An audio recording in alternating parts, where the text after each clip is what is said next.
Mystery Theater.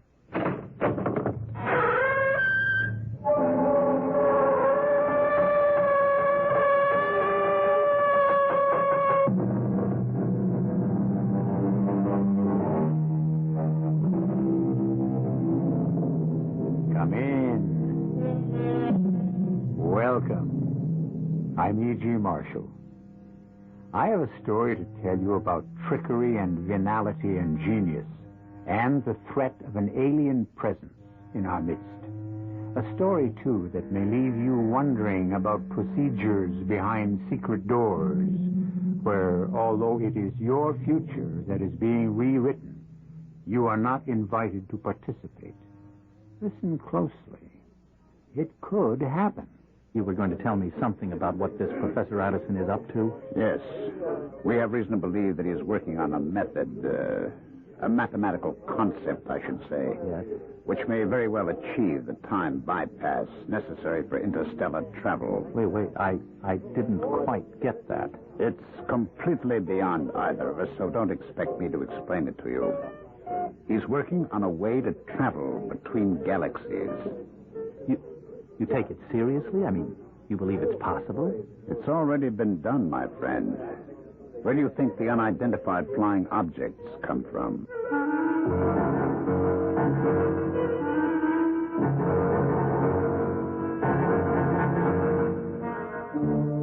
Our mystery drama, The Eavesdroppers, was written especially for the Mystery Theater by Fielden, Farrington, and stars Arnold Moss.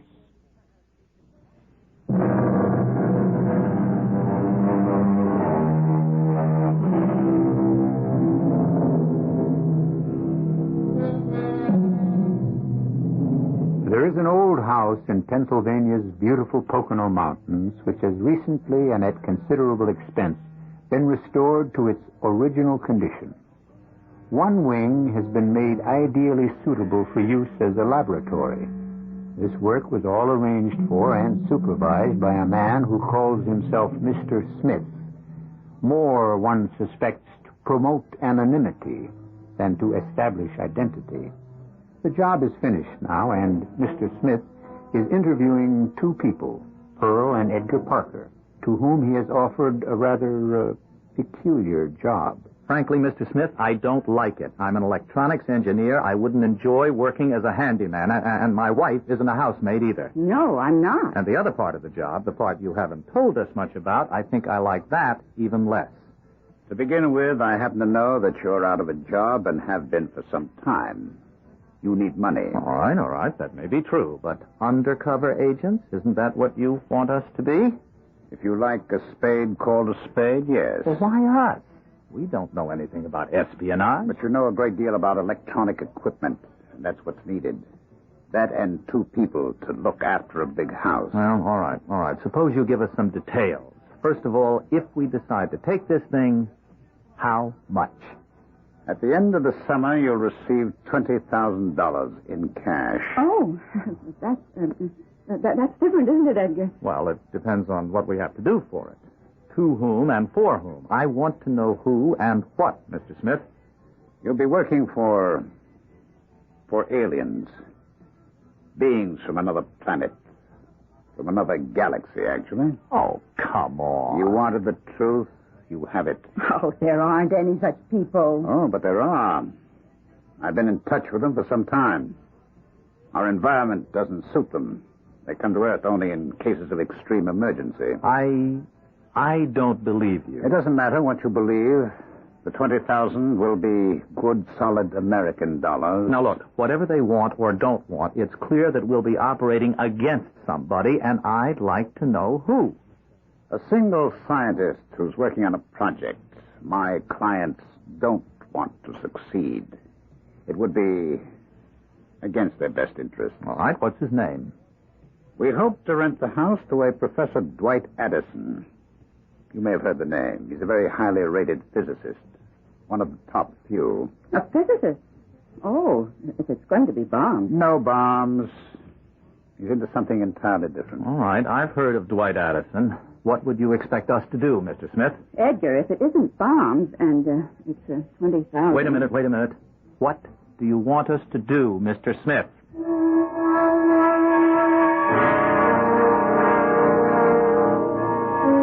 It's begun, Jane. I've cleaned out my desk, kissed my equipment goodbye, put my reactors to bed for their long summer hibernation. Professor Dwight Addison is on sabbatical.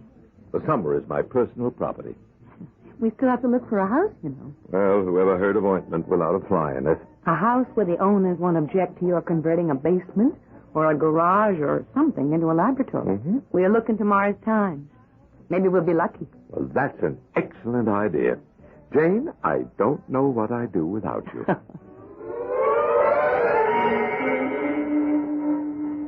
Well, time to make the phone call, I guess. To them? That's right. The aliens themselves, Edgar? No. Smith said he'd be our control. Oh, where is he? Where do you have to call? Someplace in New York, that's all I know. I wouldn't know that even, except for the area codes. All the same, even if it's not them, it makes me feel creepy. $20,000. That's the thing to keep in mind, Pearl. The money. Okay, here goes. I always wanted to go to Europe. Could we go afterwards or maybe take a cruise somewhere? Yes. This is... No names. No names ever. Have you carried out your instructions?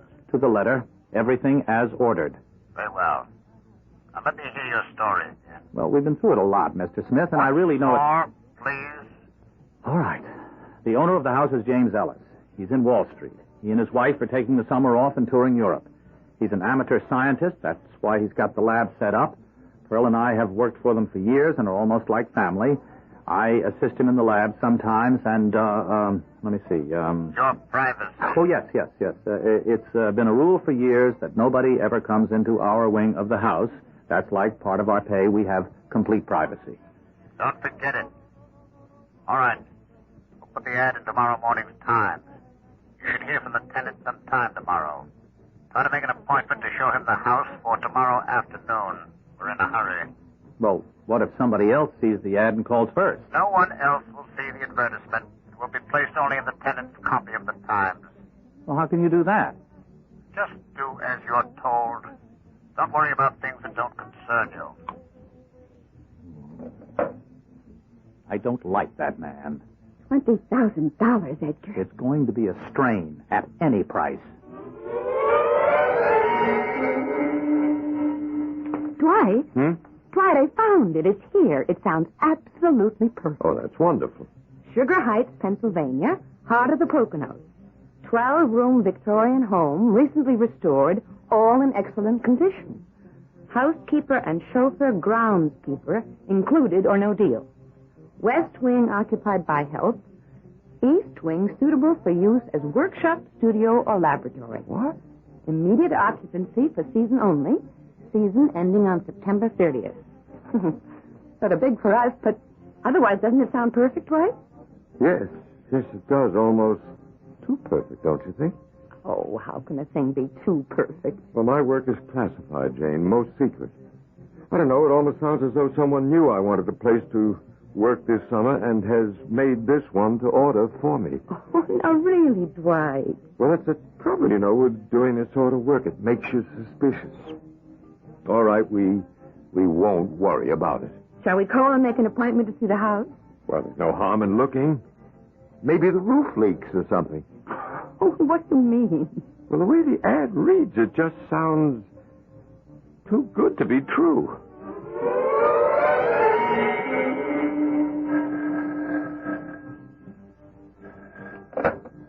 Hello? I'm calling about your ad in the Times this morning.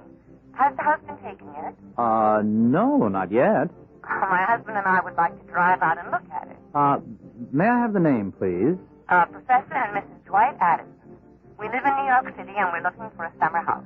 Yes. I'm Edgar Parker. My wife and I look after the place. I think the ad said something about that. Oh, yes, that part's fine.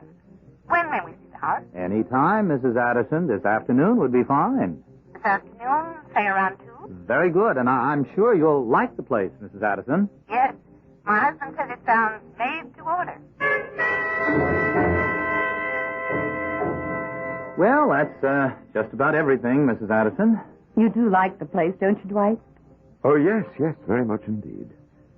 You're sure now that the owners won't mind my moving my own equipment into the lab? Oh, no. Mr. Ellis will be glad to have it used. As I told you, he's a kind of amateur at science himself. Dabbling, he calls it.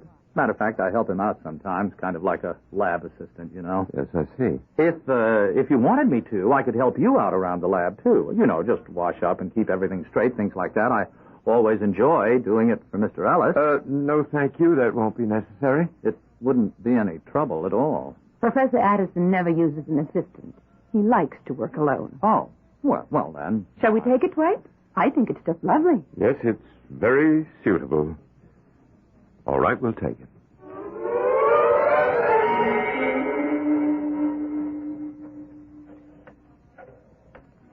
You have to report every night, Edgar? Yes, that's Smith's main reason for giving us a private wing in the house, so we can have our own telephone. Yes? They took the place. I guess you already know that. He doesn't use an assistant, though, so I can't All right. possibly... You'll have to get into the lab on your own. They're planning to move in tomorrow, I believe? Tomorrow afternoon. All right, you stay there with them through dinner, then drive to Allentown, to Benny's Bar and Grill. I'll meet you there at 9:30 tomorrow evening. Look, if you just tell me now what I But should don't look be for... a fool. This is a telephone we're talking on. I'll see you tomorrow, 9:30 p.m.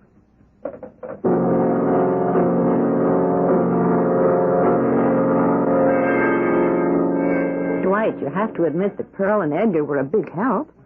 And the dinner was good, didn't you think? Well, I suppose it would be presumptuous to criticize him. Presumptuous to criticize Edgar? Edgar? Oh, no. Einstein. I didn't know we were talking about him. No, he might very well have decided not to go on. Except he didn't hold back on the other equation. If you're going to wander away, dear, try not to get lost. It's a strange house, you know?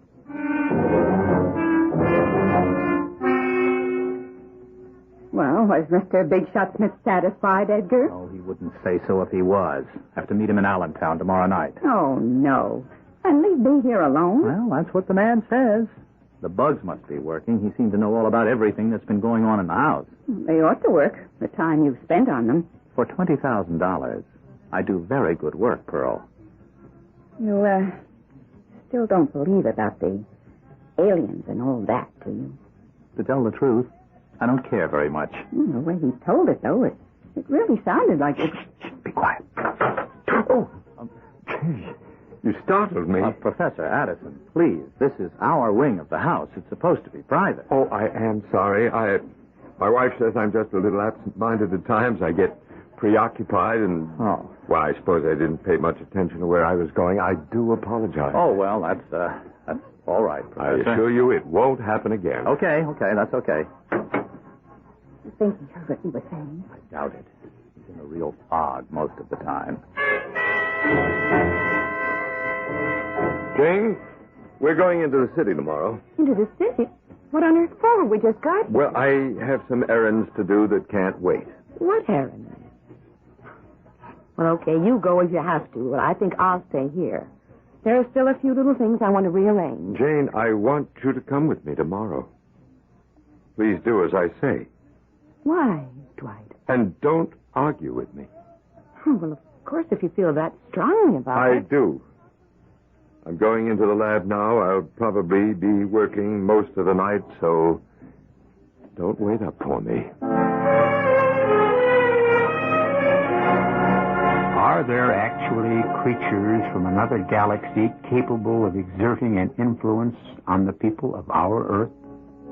We have only a Mr. Smith's word for it. And if he has chosen to use an assumed name, as we suspect, then perhaps this more fantastic statement of his is also suspect. The doubt makes you a little uncomfortable, though, doesn't it? I'll return shortly with Act 2.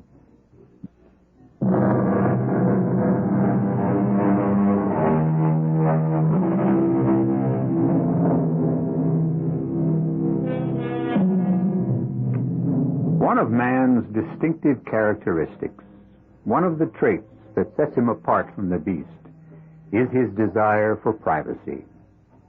He is a gregarious creature, true, but his business is his own. He resents having it pried into and will fight if he must to put a stop to the prying. It appears that Professor Dwight Addison's privacy is being invaded. He is not an ordinary man and should not be expected to take ordinary countermeasures. But that he will take action of some sort is quite certain. Dwight? Yes, Jane? Oh, I'm sorry to bother you in the lab. You know I never do, but It's all right. It's all right, my dear. It's quite all right. I was going to bed, but I didn't think I could sleep. Are you angry with me, Dwight?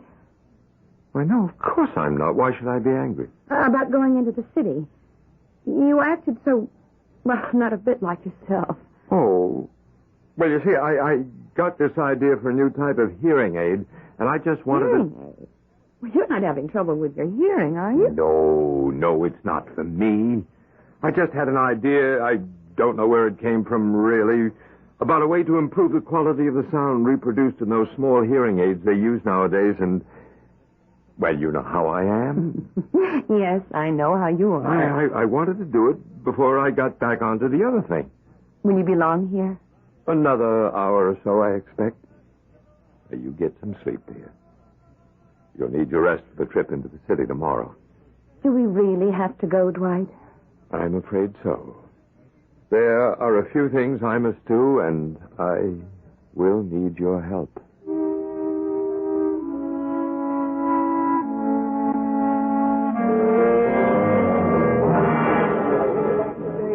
I was afraid you weren't coming, Mr. Smith. I've been here almost an hour. I was detained. Your wife didn't come with you? I thought it would be better for one of us to stay at the house. Commendable. Thank you. You were going to tell me something about what this Professor Addison is up to? Yes.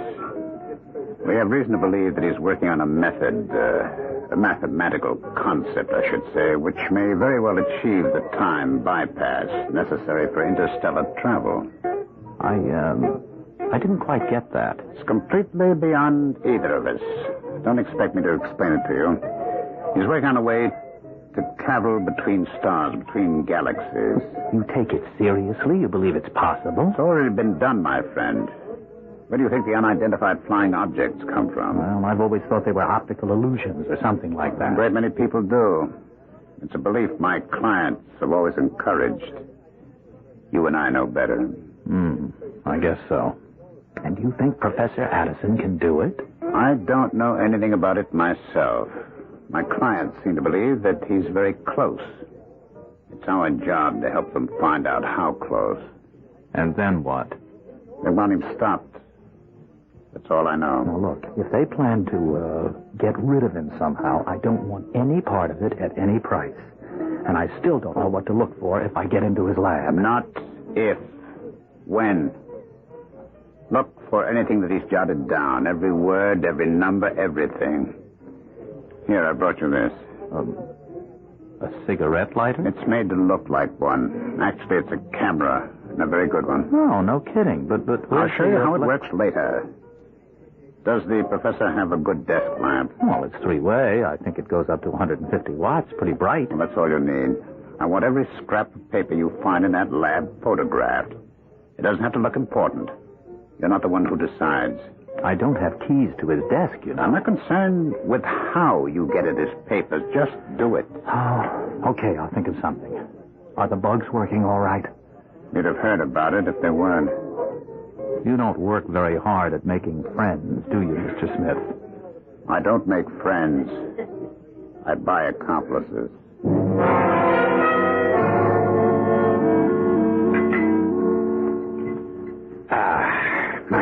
My favorite breakfast. How did you know, Edgar? Mrs. Addison told Pearl that you like poached eggs. They look good, don't they? They are beautiful. Professor Addison. Yes, Edgar. Mrs. Addison told Pearl you were working in the lab pretty much all night. Would you like me to go in and kind of straighten up for you? Oh, no, thank you. I wouldn't mind at all. I wouldn't mess with anything, of course. Just sort of put the place in order. Edgar, I don't like anybody in my lab, not anybody at all. Are you still planning to go into the city, Dwight? You hardly got any sleep at all? Oh, yes, we really must. Will there be anything else right now, Professor? No, thank you, Edgar. I'll be sure to tell Pearl what you said about not going into the lab. We'd better get started, hadn't we? Started? Oh, for the city. Well, there's no hurry, really. I'd like to test my hearing aid before we go. Test? I'm curious about how it reacts to various acoustical situations. I want to put it in my ear and try out the sound in various rooms of the house and then outside. Well, why don't you come along? A little walk around the grounds. Sounds terribly baronial, doesn't it? Funny. I never knew you were interested in hearing aids. But the idea just hit me suddenly. They're out back now, Edgar. What are they doing? Well, she's cutting some flowers, and, well, he keeps wandering around listening to something. Well, birds, I guess. He's trying out a hearing aid. Look, do you want to help me here? Okay. One of the keys on this ring. I never saw a house with so many keys and locks. I think this is it. Is that what he's working on? A hearing aid? No, he got sidetracked, I guess. No. What are you going to do in the lab? I have to take pictures of any papers I can find. Now, leave the door open so we can hear them if they come in. Take pictures? Just help me look for papers, will you? Any kind. Anything with something written on it. Well, he must have emptied the wastepaper basket himself. Oh, well, the desk is locked. I knew it would be. The filing cabinet's locked, too. Mm-hmm. Oh, here's some stuff. Under the desk blotter. Oh, good. Let me see. Gibberish. I guess that's a good sign. A good sign? Listen, Pearl. Go out and watch them through the window, will you? I've got to get pictures of this stuff. Now, just let me know if they start back toward the house. Well, why is it a good sign if there's just, well, whatever you said, gibberish on the papers? Just watch, will you?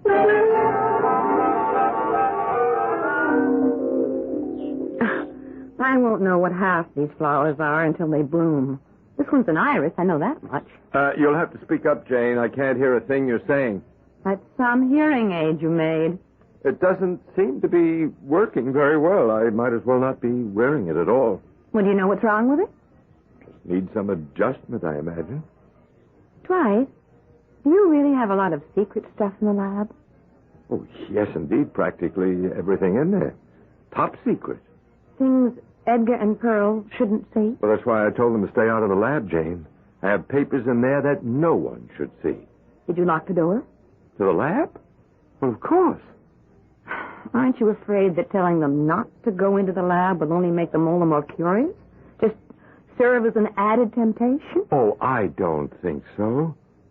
Surely we can trust Pearl and Edgar.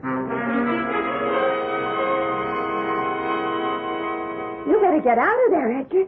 They're coming back toward the house. Okay, I've finished anyway. Just turn the light off and put these papers back under the blotter. Hurry up, will you? I'm all finished. All right, you better come away from that window. It's all right. It's supposed to be my kitchen. I'm just stacking the breakfast dishes. Oh, Pearl, can you get me a vase to put these flowers in? Oh, sure, Mrs. Addison. My, they're pretty, aren't they? What are those little blue ones? Oh, grape hyacinths. I think you'd know as long as you've been working here. Oh, well, Edgar does all the gardening. Edgar and Mrs. Ellis. Mrs. Ellis. Go find a vase for Mrs. Addison, Pearl. Mrs. Ellis, yes. I'm so bad with names. Sometimes I almost can't remember my own. Go get the vase, Pearl. I'll get that nice blue one Mrs. Ellis likes so much.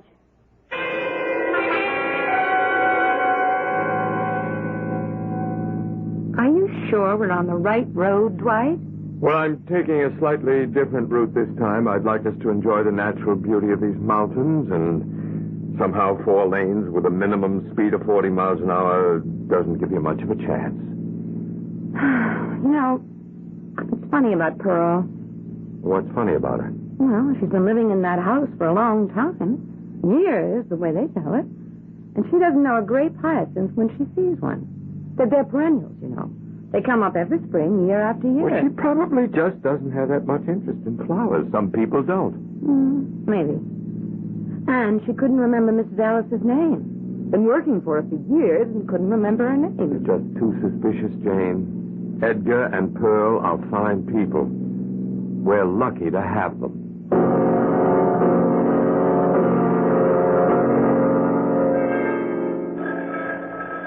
Well, either the professor got lost or Mr. Smith Almighty's unhappy about something again. Hello? In future, we'd prefer that Professor and Mrs. Addison not leave the house. Well, now, just how do you expect me to stop them? It may be necessary to tamper with their car. That isn't why I called, however. Then why did you? Impertinence doesn't become you. I called to suggest that you advise your wife not to be an idiot if you can possibly avoid it. I don't know what you mean. The thing about the flowers. Well, Pearl didn't know what the flowers were. She wasn't thinking. Yes, that was obvious. Also, is it too much to ask that she remember the name of the woman she's been working for all these years? Well, she covered that up fine. They didn't suspect a thing. Mrs. Addison did. They've been monitoring them in the car.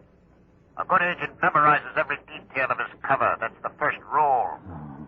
Look, if you wanted spies, you should have hired spies. Yes, that has occurred to me, too. Sooner or later, I'm going to have to punch that guy in the nose.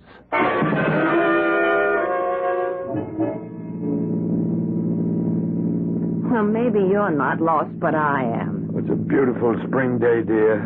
A day meant for wandering. Look. Just look at that. Now what? Well, there's a path leading off into the woods. Don't you see it there? It would be sinful, downright sinful not to follow it. You mean get out and take that path into the woods? Well, we have to know where it leads, Jane. Don't you feel you just have to? No, I don't. I don't feel the least bit that way. I'll bet there'll be snakes in there. Jane, please come with me. Why? Because I ask you to. Well, if you put it that way. Here, let me help you. Those aren't very good shoes for walking in the woods. Well, I thought I was going to the city. Takes me back to my childhood. Watch those branches, dear. Let me hold them for you. Oh, it's muddy. No. That's leaf mold. Oh. It's quite a different thing. All right. I guess this is far enough. Far enough for what?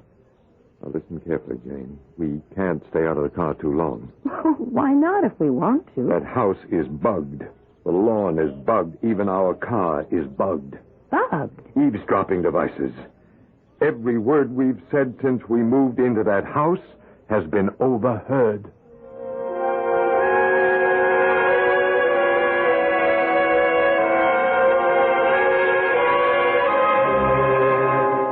Beware of the man with the high IQ and the irresponsible behavior. He is not what he seems. He doesn't accept values blindly, but has a close look at each one as it is offered to him and decides for himself how much it is worth. Professor Addison is not an easy mark, clearly, and a battle has just been joined. We'll hear the outcome when I return shortly with Act 3. When you're...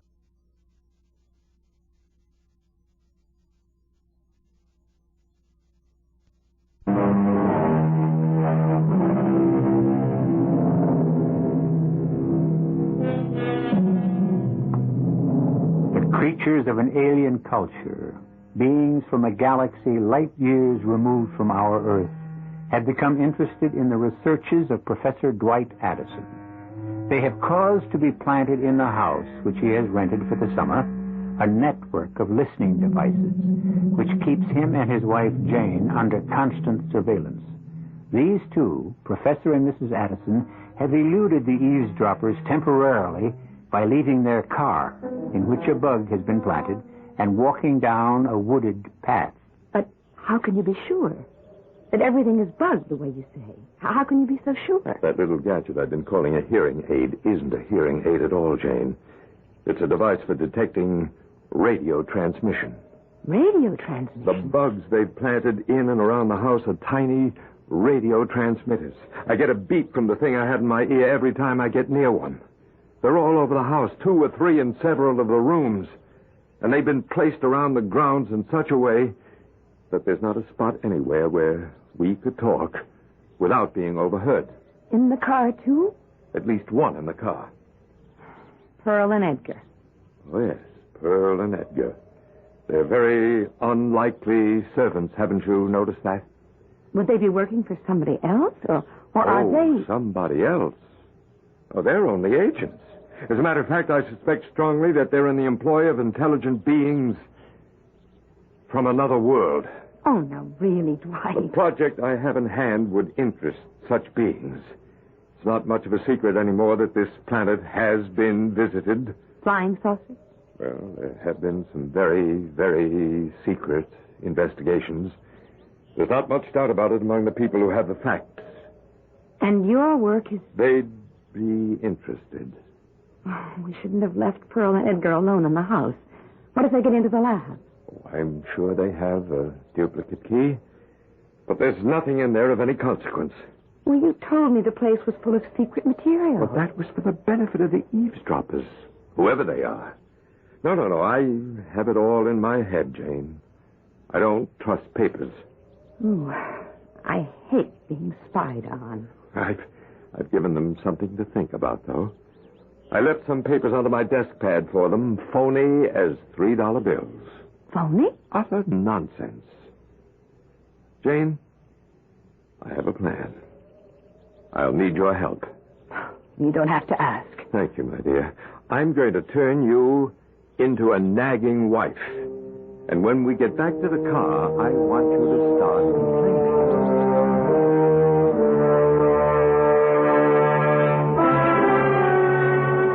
Over y to the fourth power equals... And then he's got a question mark that he's gone over and over until the paper's almost cut through by the pen. You found nothing except the papers under his desk pad?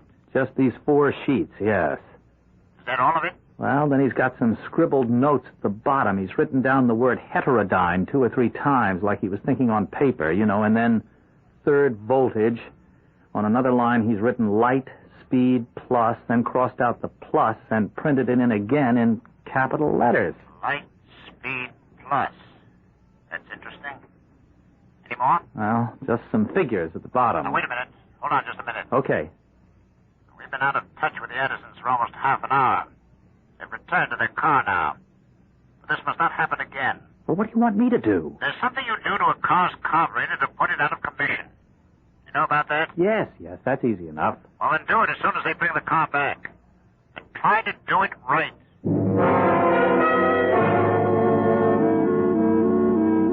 Well, I hope you're satisfied. It was beautiful. But wasn't it beautiful? Back there in that jungle? It was crawly. But, Jane, I just felt like going into the woods. So we went. Twice. What did you want to do in the city? Well, just some errands. That's what I asked you. What errands? Things to do with a project I'm working on. I'm afraid I'm not at liberty to go into it. Not at liberty. You have to make a left turn at the next crossroads. Yeah, I know that. My work is very secret. I've told you that before. I'm not free to talk about it to anybody. Anybody at all. Well, it makes a woman feel unwanted. Oh, now, come on, Jane. You know better than that. One of these days, and maybe before too long, I'll just decide not to stay where I'm not wanted. Jane! If you can be trusted with a secret, why can't I? It's just that you don't want to tell me. Well, one of these days, maybe you'll be sorry after I've left you. Jane, you don't mean that. You'll find out. Oh, well, all right. I'll tell you. So tell me. Well, not now. I can't go into it while I'm driving. It's too distracting. I'll tell you when we get home. You missed a turn, you know.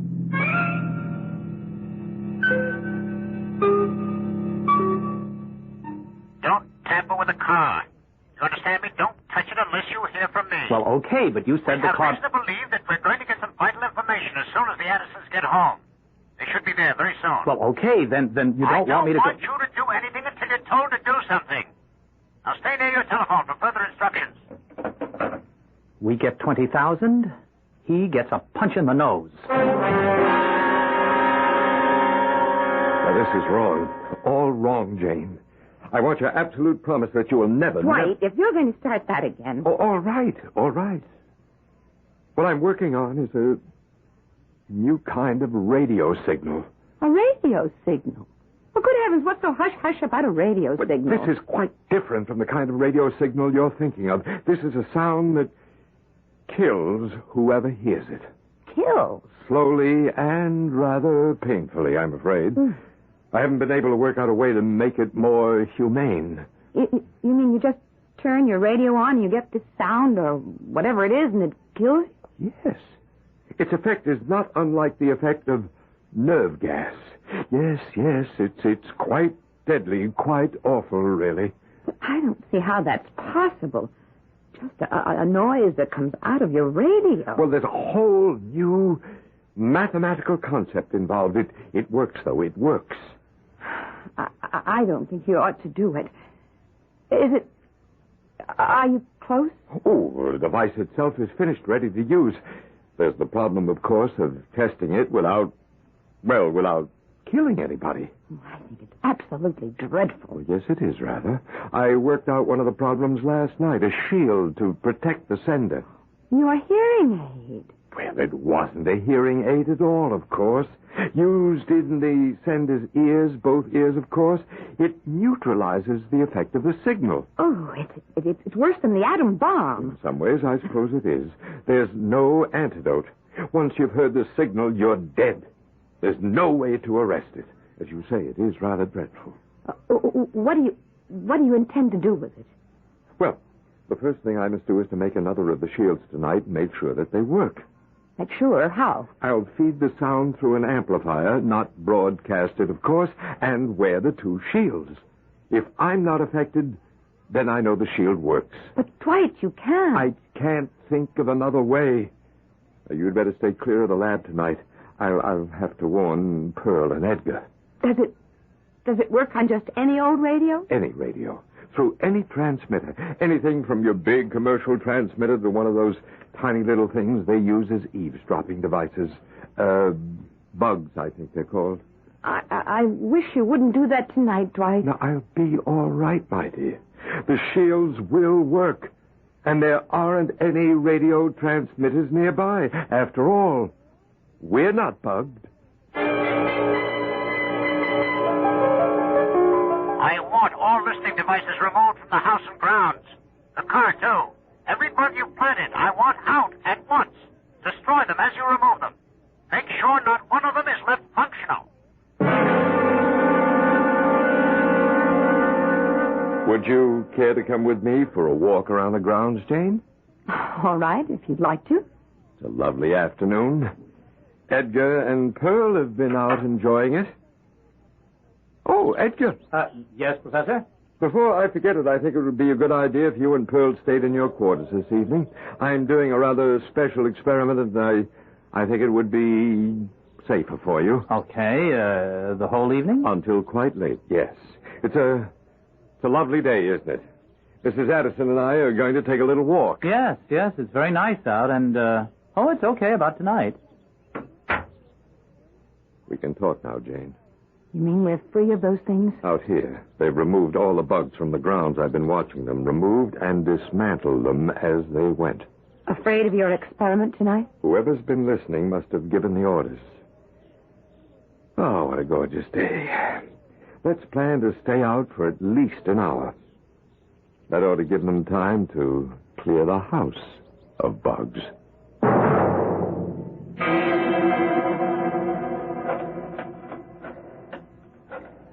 What are you doing, Edgar? I want to tell Smith all the bugs are out. I think maybe I ought to tell him what the professor said about a special experiment tonight, too. I expect he'd want to know that. Well, I wonder why you wanted the bugs out. You think he'd tell me?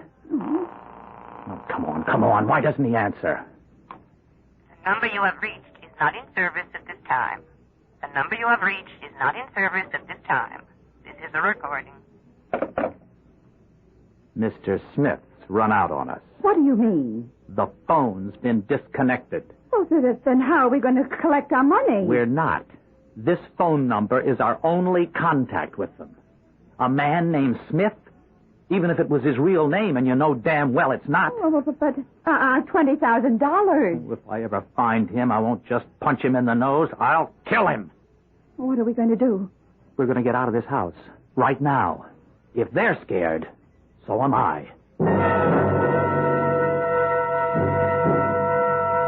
Come to the window, Jane. What's happening out there now? They're leaving. I watched them loading their car with luggage. We've seen the last of Pearl and Edgar. Maybe we should go, too. Why? We've paid our rent for the season. The bugs are gone. We'll have to run a big house without help for a while, of course, but... Oh, that's all right with me. Incidentally, how did you like my performance as the nagging wife? Much too well, my dear. I'll never cast you in a role like that again. Dwight? Yes, dear? You're not really working on that awful thing, are you? I mean, the radio signal that kills people? No.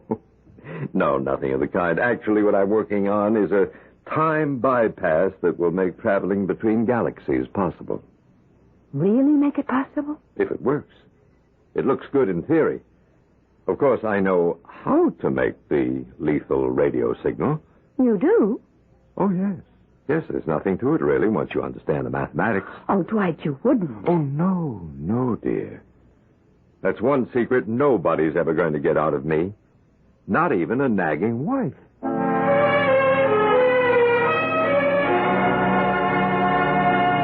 Professor Addison has tricked the eavesdroppers into removing their listening devices from his home and his laboratory.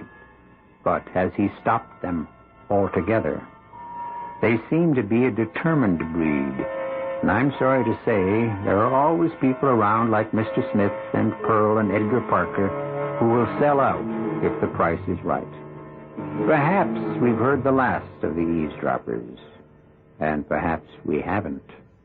I'll be back shortly.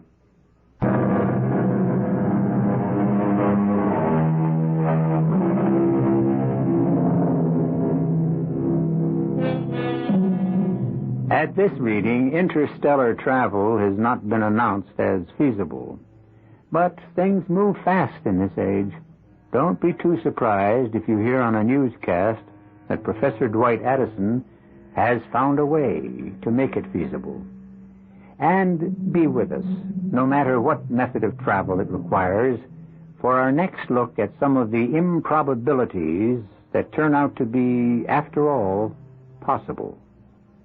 Our cast included Arnold Moss, Patricia Wheel, William Redford, Ralph Bell, and Joan Arless. The entire production was under the direction of Hyman Brown. This is E.G. Marshall inviting you to return to our Mystery Theater for another adventure in the macabre. Until next time, pleasant dreams.